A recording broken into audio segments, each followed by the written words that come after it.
నిన్ను నన్ను తయారు చేసినందుకు ఏమవుతాడు? ఈ రోజున నీవు ఒక ప్రశ్న వేసుకో. నిన్ను చూసి దేవుడు సంతాపడకూడదు.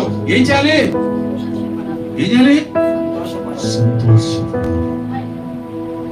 ఏం పడకూడదు? సంతాపడకూడదు. ఎవరైనా నిన్ను చూసి నువ్వు చాలా ఆనందంగా ఉంటే నమ్మకం ఈ మోసంతో కూడిన స్త్రీలకు క్రైస్తవులైనటువంటి ప్రభుత్వం నమ్ముకుంటున్నాము. ఈ లోకంలో చాలా జాగ్రత్తగా జీవించాలి. అపవాది చూసి వాడు మనకన్నా గొప్ప శక్తిమంతుడు. అటువంటి ఈ లోక శక్తిమంతుని ఎదిరించుటకు ఎఫెసీయులకు రాసిన పత్రికలో సర్వాంగ కవచం మనం ఏం చేయాలట?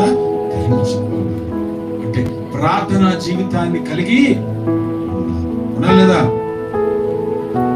క్రైస్తవులు అనుష్ఠానుసారంగా బ్రతకడానికి లేదు. అదవుతుంది. వాట్సాప్ లో డీపీలు ఎట్టేస్తారు చాలా మంది. ఆ డీపీలు ఏంటో తెలుసా? నీ మనస్తత్వాన్ని తెలియజేస్తుంది. మీకు తెలియదు చాలా విషయాలు. నీ మనస్తత్వాన్ని తెలియజేస్తుంది. కొంతమంది చూస్తాను డీపీలు దేవుని ఫోటో పెట్టుకుంటారు, లేదంటే భార్య భర్తల ఫోటోలు పెట్టుకుంటారు, మంచి మంచి దేవుని మాటలు కొంతమంది పెట్టుకుంటారు. చెత్త అన్ని పెడతా ఉంటారు. అలా పెడతారు, ఏం పెడతారు. అదేంటి తెలియజేస్తుంది తెలుసా? నీ మనస్తత్వాన్ని తెలియజేస్తుంది. జాగ్రత్త. నువ్వు ఏ స్థితిలో ఉన్నావో ఆ స్థితిని తెలియజేస్తా ఉంది. దేవుని మాట తెలియజేస్తుంది. ఇదే వాట్సాప్ లో ఏదైతే పెడుతున్నావో అదే సామెతలు అంటాడు, హృదయం నిండిన దాన్ని బట్టి నోరు మాట్లాడు.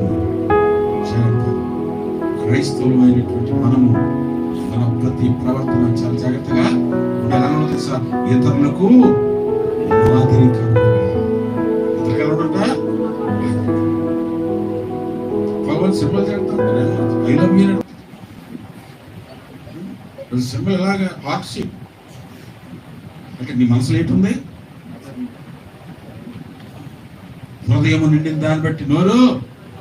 జాగ్రత్త, చాలా జాగ్రత్తగా మనం సమాజము వెలుపల ఉన్న వారి నీ ప్రవర్తన చూసుకోవాలి.